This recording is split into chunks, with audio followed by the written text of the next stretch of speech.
Hello, Janesville, and welcome back to Park Place Views, the monthly program that aims to keep Janesville residents informed by highlighting the people, places, and partners of the City of Janesville. As always, this program is brought to you by the City of Janesville and JATV Media Services. I'm your host, Amanda Gilbert, Communications Specialist for the City of Janesville. In last month's episode, we sat down with Chief of Police Chad Pearson, where we covered a variety of topics, including his experience in law enforcement and his vision for the department moving forward today.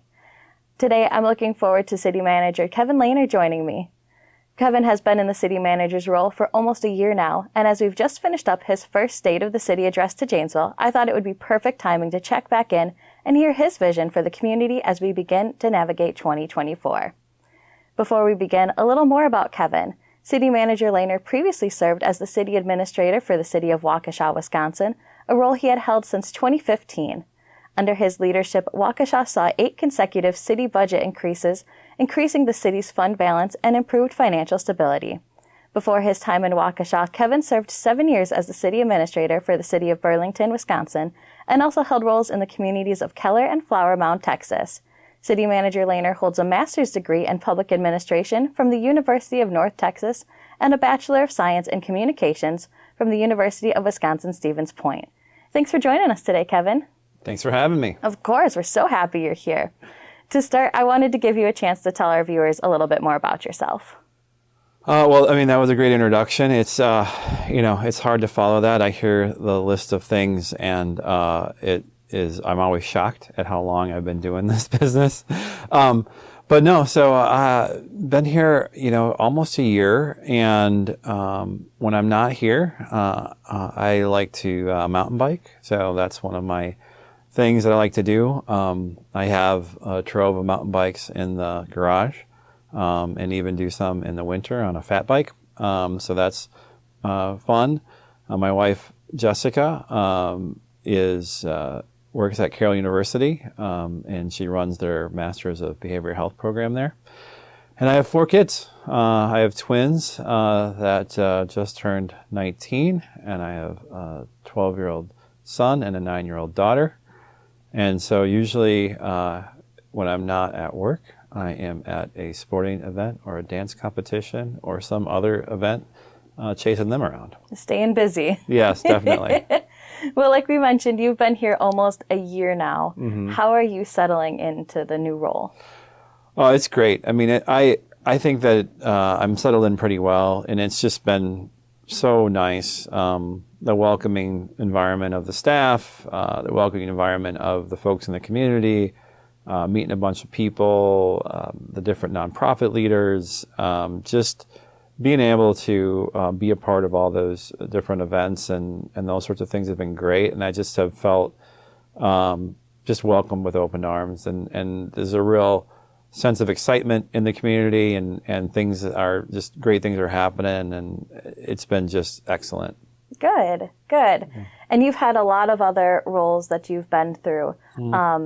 Did your approach for learning this position change in regards to other roles, or how did you approach learning this position?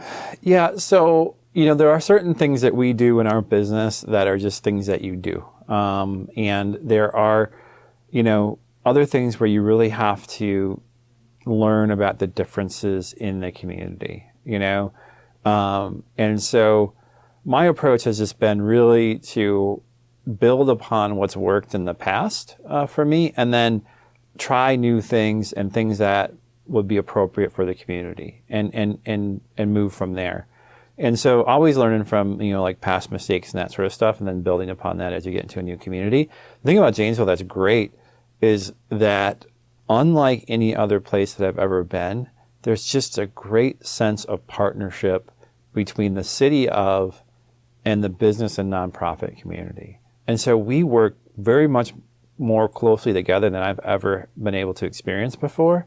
And it's just a wonderful breath of fresh air, because I just know that there are so many business leaders in town that are there to help the city be successful.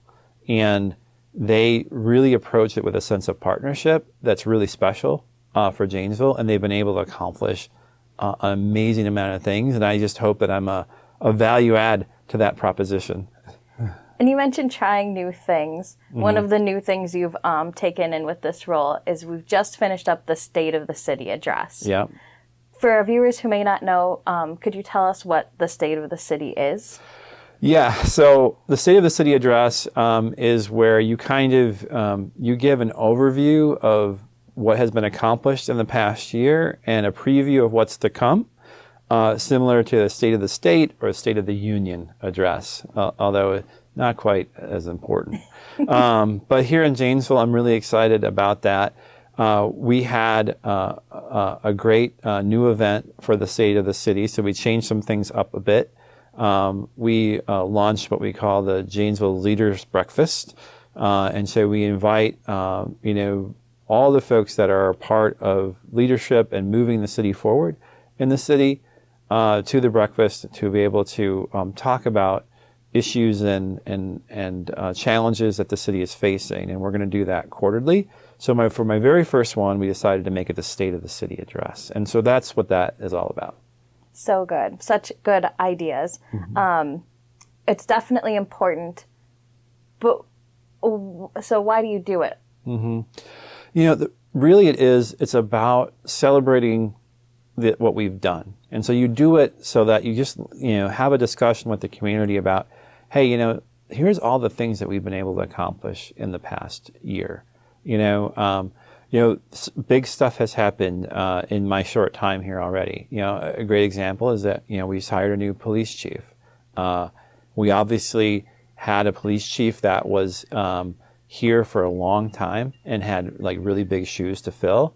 And we went through that process and we hired Chad Pearson, and I'm really proud to be a part of that process.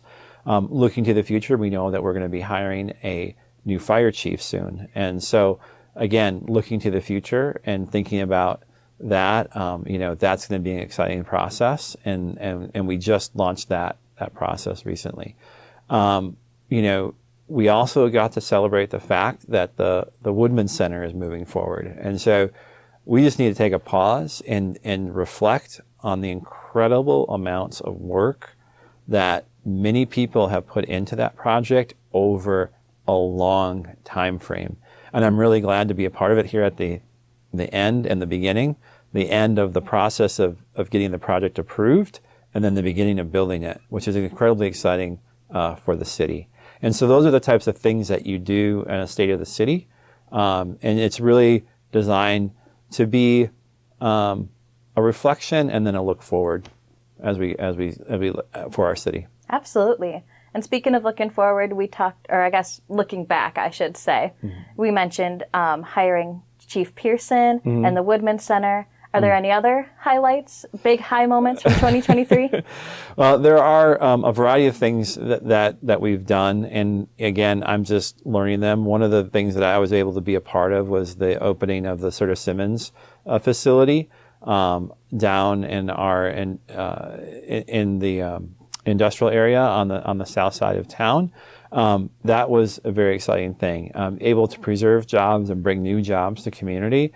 And we're continuing to do other economic development activities through town, which is just really, really good for us. And so those are the types of things that I'm really excited to be a part of right now.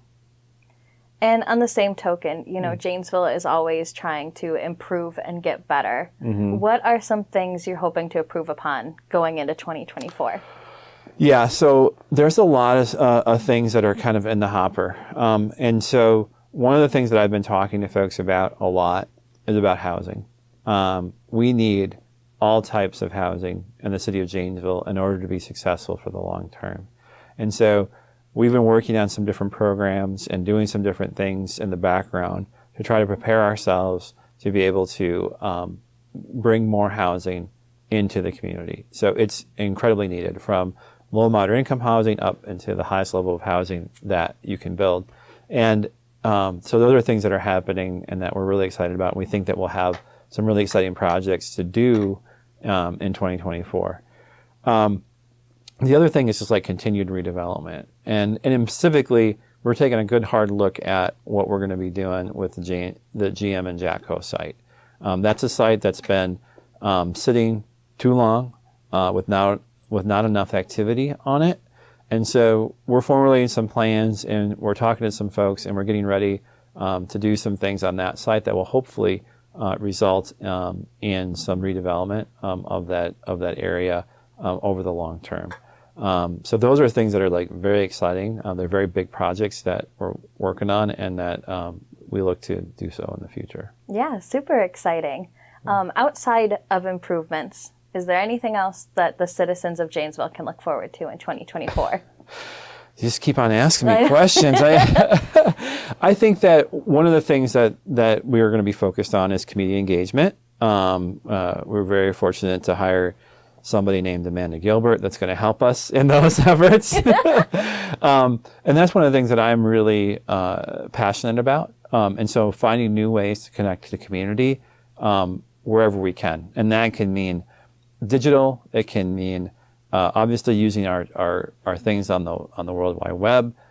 It can mean forums. It can mean workshops and that sort of stuff. The other thing moving forward is that we are just starting the process of doing a new strategic plan. And that is something that is very exciting for folks like me in the city manager's office, because really what that does is it sets your vision and mission for the next 5 years going forward. And it's a very interactive process. And so you're able to get input from stakeholders from throughout the community and really define who we are as a city and who we want to be in the future. And once those things are defined, how do we get there? And that's really what a strategic plan is. And to do that, to create the plan, it's a strong, interactive process with input from all sorts of community stakeholders. And at the end of the day, it's your long-term vision for what you want to be as a community. And then from there, folks like myself and the rest of the city staff put those plans into action to the very best of our abilities. And that's very exciting as we look forward. So the strategic plan, it's basically like a roadmap to help the city achieve its mission and goals. Yep. What does the planning process look for building this plan?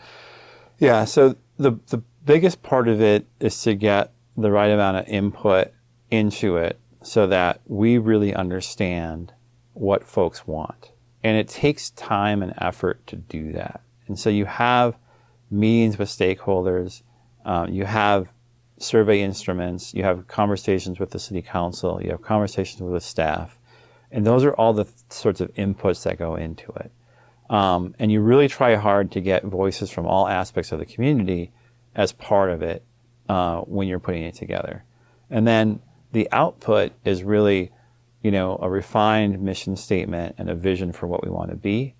And then the goals and objectives that we can try to move forward as a community. And that's really the essence of the strategic planning process. So it's really, really important to get strong input into that process. And part of getting strong input, how do you ensure effective communication between the city and different departments?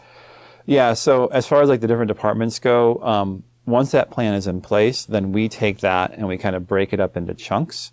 And we say, we assign departmental responsibility for different areas of it.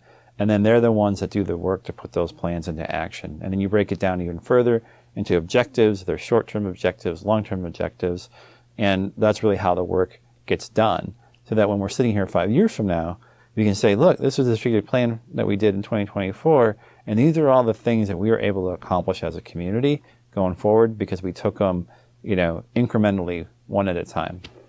And with the community, we talked about how it brings their needs and wants into consideration. Mm-hmm. How does the city go about learning what the residents are in need of? There's a variety of ways. So just the interactions that we get through email and phone calls and that sort of stuff. Survey instruments are great. The community forums are great. Speaking to elected officials who tend to have their ear to the ground and what they're hearing. Input from the business community, folks like the BID and Fort Janesville and stuff like that. That's how we develop those input structures, and that's what is part of what goes into the plan. So you take the information, you develop the plan. Mm-hmm. How do you then execute the strategic plan? You execute it, like I said, by breaking it up into chunks, into assigning departments to be responsible for it, and then following up on that progress on an annual basis. And so we'll have conversations with the city council that say, hey, these were the goals that were in the strategic plan. Here's what we've done this year to accomplish the goals. Here's what's left to accomplish, and here's how we're going to do it.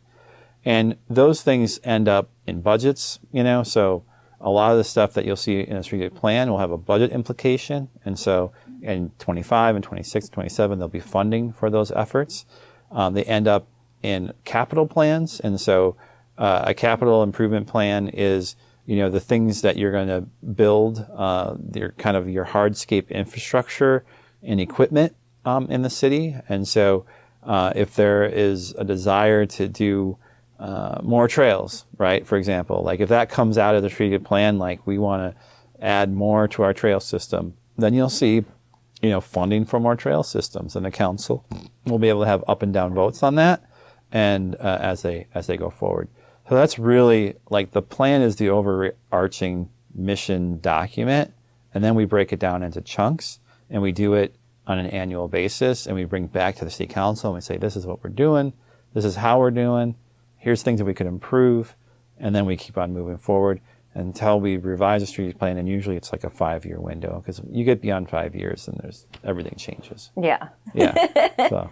Well, that just about does it for us today, Kevin. But before we go, if someone wants to voice their concerns, questions, just get in contact with you or learn about the city manager's office, how would they go about doing that? Yeah, so they can always send me an email. My email is Lahner, and Lahner is LAHNER at ci.janesville.wi.us. And then they always can call the city manager's office, and that is 608-755-3177. And we will always be able to, we always are happy to talk to folks and respond. Awesome. Well, thank you so much for stopping by the program today. Thank you for having me. Of course, you're always welcome. And I want to thank our viewers and residents as well for tuning in today and for all you do to make Janesville a community of choice to realize life's opportunities. I invite you to stay connected with the city by following us on Facebook, X, and Instagram, signing up for emergency notifications from the JPD via the Nixle app, and signing up to receive city press releases by visiting janesville.wi.gov/email lists. For the City of Janesville and Park Place Views, I'm Amanda Gilbert, and we'll see you next month.